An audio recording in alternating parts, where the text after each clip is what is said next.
And Grant is out and about in Melbourne this morning. Grant, good morning to you. Where are you? Good morning. Well, we're in the offices of one of the world's most famous company names, Atari. Now, the company that also started the video game industry so many years ago is back, and this Melbourne programming team and these offices are behind the revival of that name, and also another famous name that you might remember, Transformers in computer game. Now, you might remember these things, Mark. Oh, more than meets the eye. Of course, those fantastic... Yeah, more than meets... Very good. They obviously, they're the thing that they turn into robots and trucks, and they're very, very clever, but you kind of need the mental capacity of a 7-year-old to try and understand how to use them. They are a little bit technical for somebody my age, but that's what they're producing, the new video game, Transformers, and today we're going to see how the game's progressing along. I think we're even going to play a part of the programming process, recording some voiceovers, and we're also here to prove that video programmers also get the girls. So let's have a look at the weather for the first time. So guys, get those thumbs ready. Today we're playing computer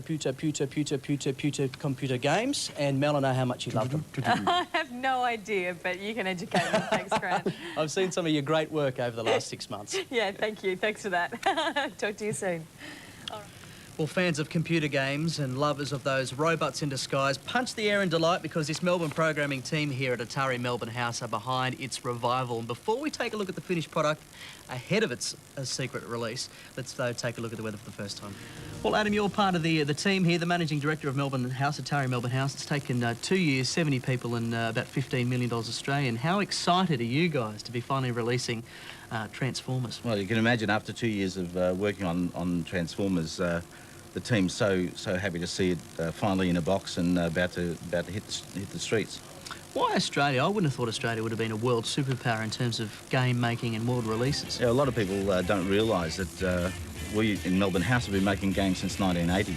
Is that right? That's right, and we've got really so many talented people here, and we're getting the opportunity to show that talent in a game like Transformers. I grew up with two things, the Atari and Transformers, so it's a great revival of both. Good to see the game-making legend back on the shelves. Yeah, no, it's a great opportunity for us to show our stuff, so we're really happy. This is for the PlayStation 2, the Transformer game, that's isn't it? right. Is it accurate to the original cartoon concept that we saw so many years ago? We've evolved the Transformers so that they're interesting for the current audience, but when you look at it, you've got the sound effect of the transformation, and you've got Optimus Prime and all the main characters that people really feel really excited about. Well, it's not just finished yet, but it looks like we might get the very first copy off the shelves by the time our final cross rolls around, with even, I think, one of my voiceovers in there. Let's hope. We'll see in another 25 minutes.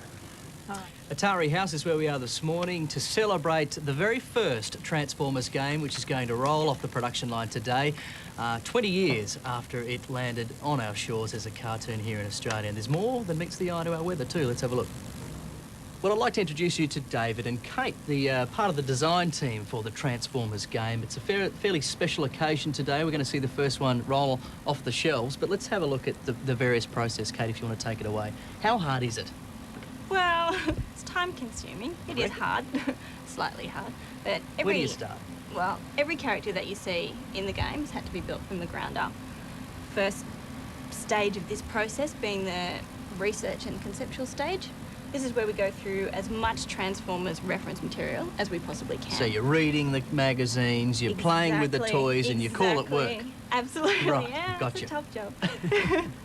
And we then use this reference as a guide to develop existing characters, as well as conceptualise new characters which we might want to put in the Transformers game. So who have we got here? So this is the second stage here. This is where you put it into a skeletal form, is it? That's right. Once we have a concept sketch that has been approved, we hand it over to the modelling team so they can build a 3D version of that sketch. As you can see here, we've used Optimus Prime. Great names, aren't they? Optimus Prime. Is Gluteus Maximus in there at all? No, he's not. Not yet, anyway. Maybe in Buns the of next Steel? game. Yep. No?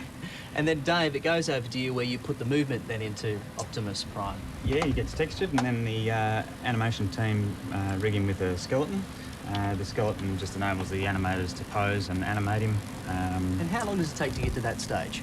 Well, Optimus took probably about 3 months, but he's a pretty important character in the 3 months game. of sitting down at this computer just to get that to happen. Well, he went through a few different stages, and he's the hero of the Autobots, so he's a pretty important character, and we just want him to be just right. We're looking at some footage now. Are you happy with the end result of the game? Very proud of your achievements? Yeah, absolutely, very proud. I'm pleased as punch. Just have a look at the movement. Do you mind if I have a go? Have Here, a go. David? This is how you can get him to move.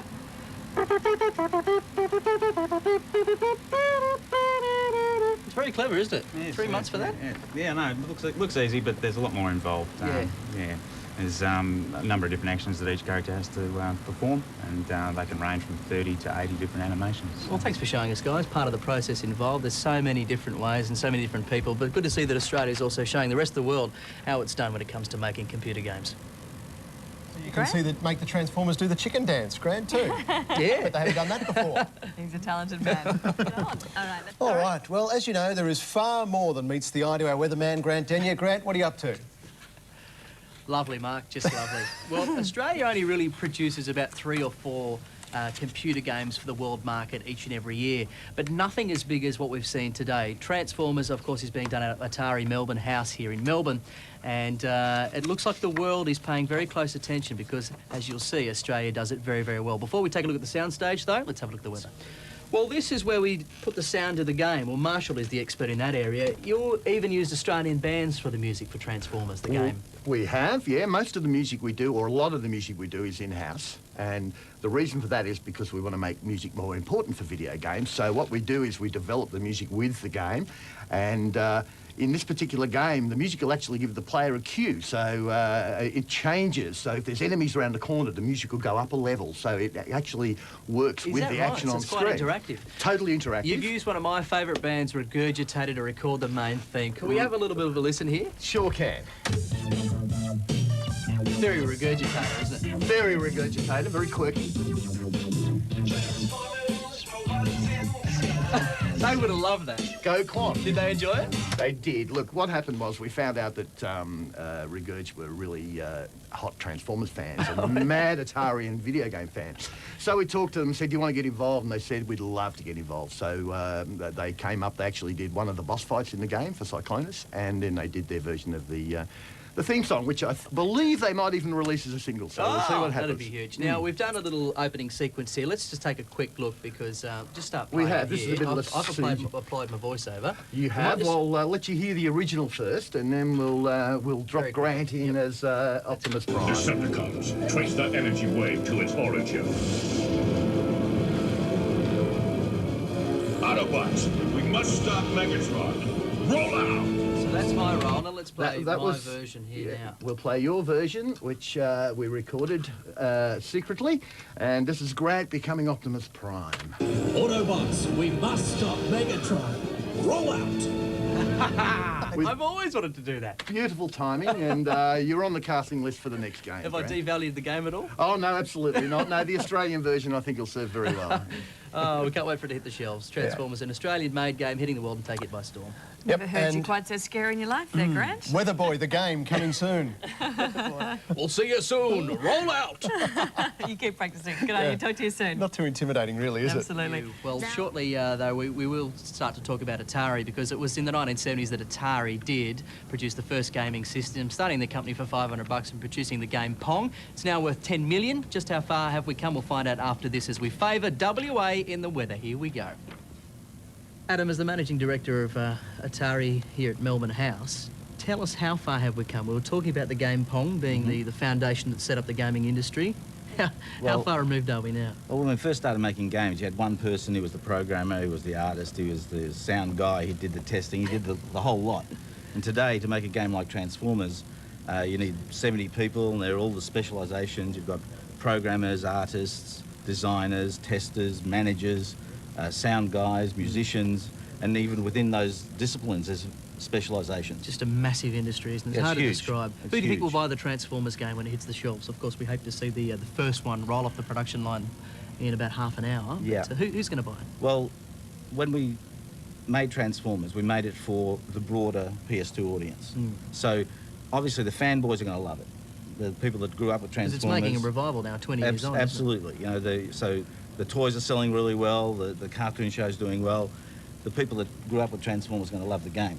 But we also want to make sure that the people that like playing PlayStation 2 games, they really enjoy this game as well. And so we really aim for a broad demographic. As I say, good gameplay. Excellent gameplay. Okay. Just how good we'll find out in another 25 minutes when we put it to the test, the very first Transformers game for the PS2. Doing. Alrighty. Well, this morning we've had a fascinating look at how a computer game is actually made for the world market. Of course, the Melbourne organisation down here called Melbourne House are behind returning the Transformers to the market in terms of computer programming and gaming. So these guys here are a part of the game testing process, which, believe it or not, is a job. We will find out more about that in just a sec. Let's have a look at the weather before I do a hammy in my thumb. Guys, you call yourself game testers. What does that mean? What do you do? We the whole purpose of like the game testers is just to like play the game, but play it with an eye to detail to see. We just look for problems, bugs. So faults before you sort of put it onto the market, little bugs. Yeah. The whole idea is to make sure the game's polished and doesn't crash and basically provides like a good experience for the player. We've had a look at the various different levels of the way the game is constructed here this morning. What's the end result like? What sort of gaming experience does it offer the player? It's great. Transformers, it's a hardcore action game. It's all about the action, but it's more than that because you get 3 different characters to pick from. And you've just died on national television and you're a game tester too. Can I just point that out? That's shocking. I was testing. Oh, good one, good one. Does it give you that annoying game over that you used to get with so many games? You get so far, game over would come up, you've got to go back to the start. No, there's like, each level, there's like warp gates, which allows you to, you can die as often as you want, it doesn't matter because it's all about just trying to get as far as you can. Do you miss the annoying ping pong, ping pong, ping from those good Pong games of so many years ago? No. It's certainly come a long way. And Chris, when does it hit the shelves? Sure, we're getting Transformers out onto retail shelves on the 13th of May. Oh, fantastic. Look out for it. This is the very first copy that we have here ahead of the release, so that Grant can start the battle for us. Ah, the very first one. We've seen the process this morning, so there it is. There it is right there, and Grant can start gaming straight away. Oh, fantastic. Well, there you have it. That's how you make a computer game, and they're made by Australians, this one, hitting the world market. We do it very well. Good news. We make fantastic computer games that go internationally. Now, so that's a full-time career? You can be a games tester? Believe it or not, yes. Yes. Now, these guys do it full-time. They contract themselves out. Doesn't Very sound exciting. too bad, does it? All right, Grant, thanks for that. You have a good day. No problem. You have a great day. See you tomorrow. Bye. Bye-bye.